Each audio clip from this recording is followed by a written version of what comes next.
তাফসীর ও কোরআন মহাসম্মেলনের সম্মানিত সভাপতি মণ্ডলী, উপস্থিত আমার সাদাত ওয়াজিবুল ইহতারাম হযরত উলামায়ে কেরাম, এলাকার গণ্যমান্য মুরব্বীগণ, স্থানীয় এবং দূরদূরান্ত থেকে আগত দিন দরদি কোরআন প্রেমী তাওহীদ জনতা এবং পর্দার আড়ালে থাকা মা ও বোনেরা, আলহামদুলিল্লাহ হযরত মুয়াজ্জিন সাহেবান তারা ঐক্যবদ্ধ হয়ে একটা সংগঠন গড়ে তুলেছেন এবং সেই সংগঠনের উদ্যোগে এক যুগ পেরিয়ে 13তম কোরআনের মাহফিল অনুষ্ঠিত হচ্ছে। বাংলাদেশে যেই প্রেক্ষাপটে এসে আমরা দাঁড়িয়েছি, সকল শ্রেণীর মানুষের ঐক্যবদ্ধ হওয়াই সময়ের অনিবার্য দাবি হয়ে গিয়েছে। মুয়াজ্জিন সাহেবান যদি ঐক্যবদ্ধ না থাকেন তাহলে দেখা যাবে এলাকার কিছু পার্টি নেতা তাদেরকে সময়ে সময়ে উত্তক্ত করে বেড়াচ্ছে।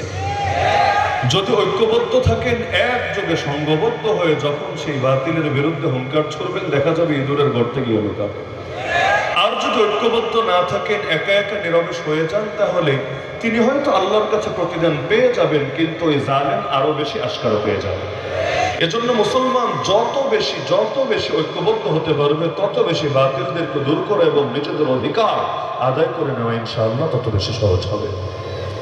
তো আজকে তো হযরত উলামায়ে কেরাম অত্যন্ত গুরুত্বপূর্ণ আলোচনা করেছেন। বিশেষভাবে এসার পরে আমাদের প্রিয় ভাই ও বন্ধু মুফতি রেজাউল করিম আবরার এবং এতক্ষণ আলোচনা করছিলেন ছাত্র জামানা থেকে যাকে আমি ডাকতাম দুলা ভাই, মানে তার শালা হলো আমার ক্লাসমেট, একমাত্র শালা। তো হযরতুল আল্লাহ হযরত মাওলানা মুফতি হাবিবুল্লাহ মাহমুদ কাসেমি দামাত বারাকাতুহুল আলিয়া। আর কিছুক্ষণ পরে ইনশাআল্লাহ স্টেজে আসবেন ওলি ইবনে ওলি শেখ রশিদ রহমান ফারুক হাফিজাহুল্লাহ তাআলা রা। মাঝখানে লম্বা চওড়া কোনো আলোচনা করব না, অতি অল্প সময়ে মৌলিক দু একটা বার্তা আরজ করে আলোচনার ইতি টানবো ইনশাআল্লাহ। এক নম্বর, এই বিষয়টা আমাদের সকলের হৃদয়ে গেঁথে রাখা দরকার যে মুসলমান হিসাবে যেহেতু আমরা দুনিয়াতে আছি এবং আল্লাহ তাআলার বন্দেগী করেই নিজেদের জীবন কাটানোর স্বপ্ন দেখছি, সুতরাং আমরা যতদিন দুনিয়াতে থাকবো আমাদের বিরুদ্ধে ষড়যন্ত্র আর চক্রান্ত চলতেই থাকবে। যতদিন মরব না ততদিন ষড়যন্ত্র বন্ধ হবে না। যারা যতই বড় ষড়যন্ত্র করুক না কেন, চূড়ান্ত বিজয় হিসাবে ওদের কারো ষড়যন্ত্র বিজয়ী হবে না, বরং আল্লাহর কৌশলী বিজয়ী হবে। আর আল্লাহ আছেন সর্বদা আমাদের সাথে। ওয়ামাকারুল্লাহ আল্লাহু খায়রুল মাকিরিন। তারা ষড়যন্ত্র করেছে আর আল্লাহ কৌশল করেছেন। আল্লাহ হলেন সর্বোত্তম কৌশলী।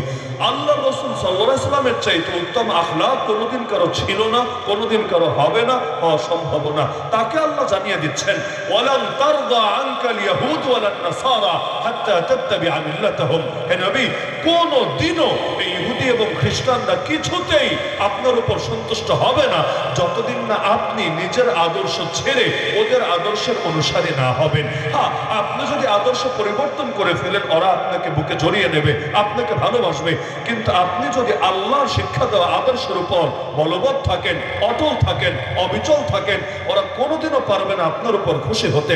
খালি যে না খুশ হয়ে থাকবে শুধু তাই না, ওয়ালা ইয়াজালুনা ইউকাতিলুনাকুম হাত্তা ইয়ারুদ্দুকুম আন দীনিকুম ইন ইসতাতাউ। তারা তোমাদের বিপক্ষে লড়াই চালিয়ে যাবে যতদিন না তোমাদেরকে তোমাদের দিন থেকে সরাতে পারবে। ওদের আক্রোশের সীমাটা আপনি একবার দেখেন।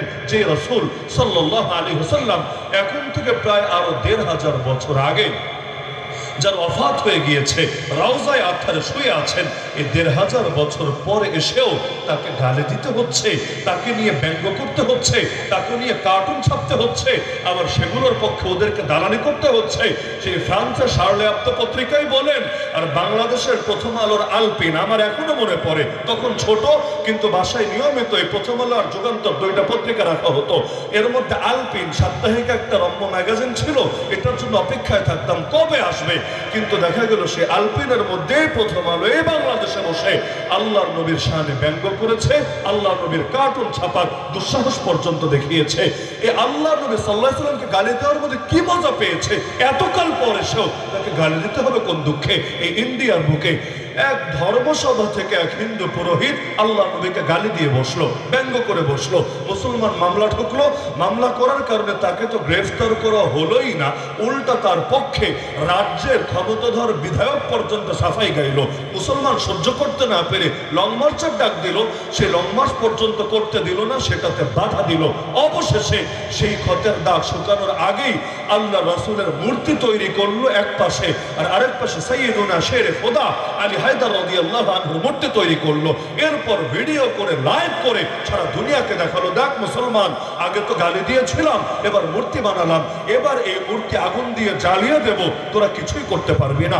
এমনকি ওদের ষড়যন্ত্রের হাত থেকে মসজিদ পর্যন্ত বাঁচতে পারছে না। 2 দিন পর পর দাবি তুলবে এই মসজিদের জায়গায় নাকি আগে মন্দির ছিল, এখানে নাকি খুঁজলে শিবলিঙ্গ পাওয়া যাবে, ইত্যাদি ইত্যাদি। বাবরি মসজিদ ভেঙে শহীদ করেছে, একটাও সুনিশ্চিত তথ্য আর প্রমাণ দেখাতে পারে নাই যে আসলে এখানে অতীতে কখনো সুনিশ্চিতভাবে মন্দির ছিল। জ্ঞান পাপি না, জ্ঞান বাপি মসজিদ নামে একটা মসজিদ আছে, বেশ ঐতিহ্যবাহী, সেটাকে পর্যন্ত এখন একই চক্রান্তের মুখে ফেলেছে, সেখানেও নাকি মন্দির ছিল, ভেঙে চূর্ণ বিচূর্ণ করবে।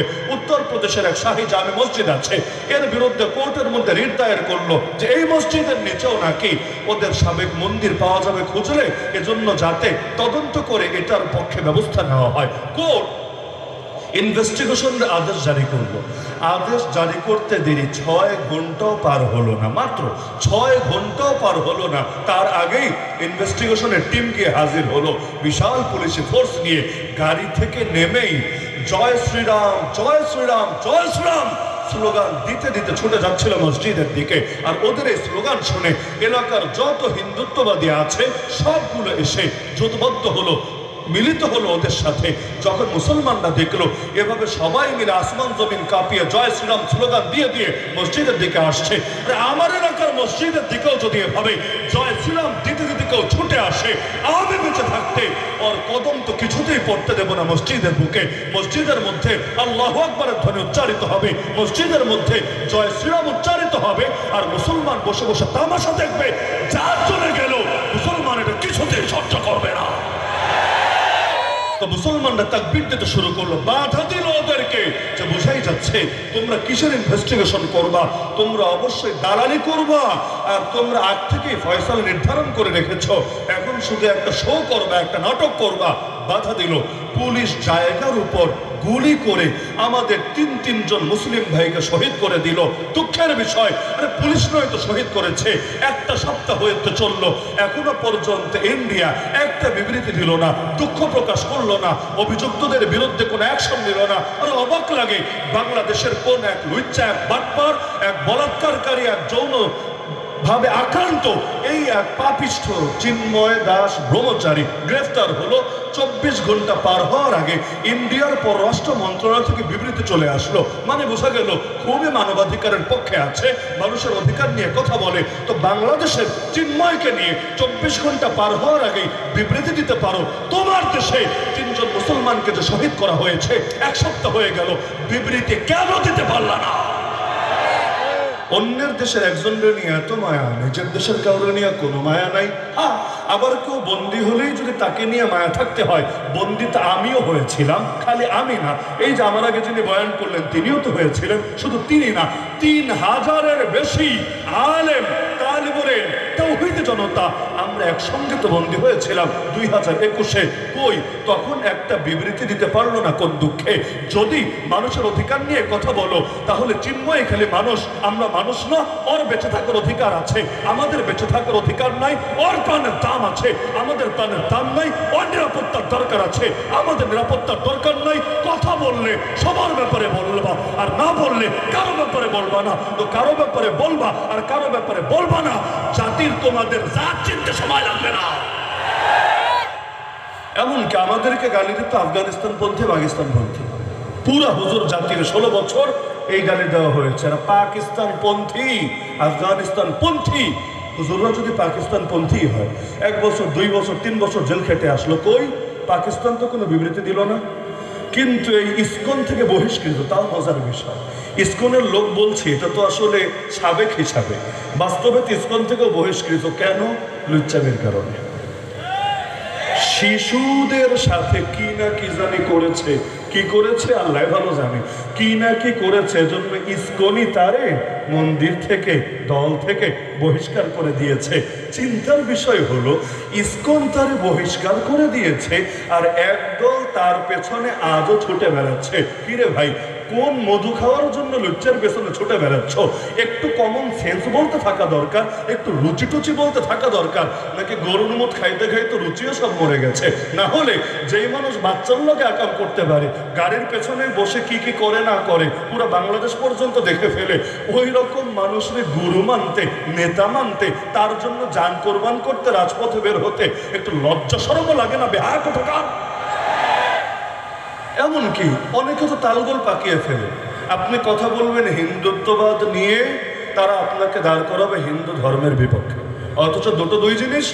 আরে আগে পড়ালেখা তো করো, বোঝো যে কোনটা হিন্দুত্ববাদ আর কোনটা সনাতনী ধর্ম বা হিন্দু ধর্ম। আসমান জমিনের পার্থক্য। যেমন মুসলমান মানে যা, কাদিয়ানি মানেও কি তা?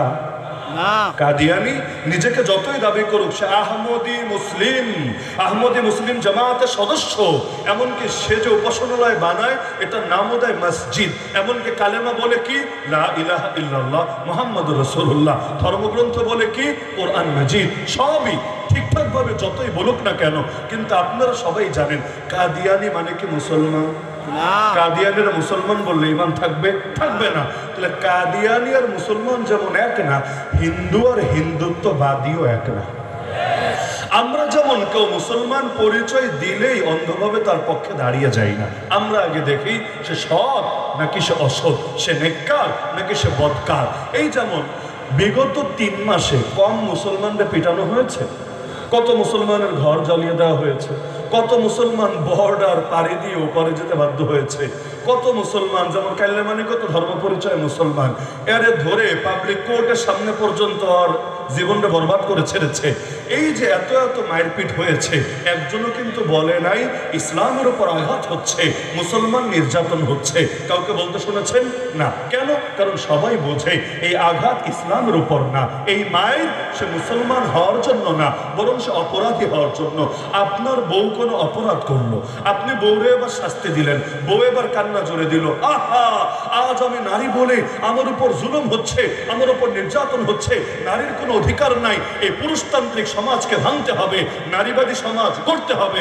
এরকম যদি লেকচার মারতে শুরু করে, আপনি মায়েরও বাড়ায় দিবেন না যে বেটি তুই নারী বলে তো তোরে মারা হচ্ছে না? আরে তুই নারী না হয়ে পুরুষ হলে তোরা তো বিয়েই করতাম না, নারী বলে তো বিয়ে করেছি। তো মায়ের আসলে নারী হওয়ার জন্য না, তোমার নারীত্ব নিয়েও আমার কোনো প্রতিবাদ না, কোনো আপত্তি না, কোনো দুশ্মনী না। তো সমস্যা হলো তোমার অপরাধ নিয়ে। তো যেটা নিয়ে সমস্যা সেটা তো আগে চিহ্নিত করো, একটাকে আরেকটার নাম দিয়ে চালায় দেওয়ার চেষ্টা করবো না।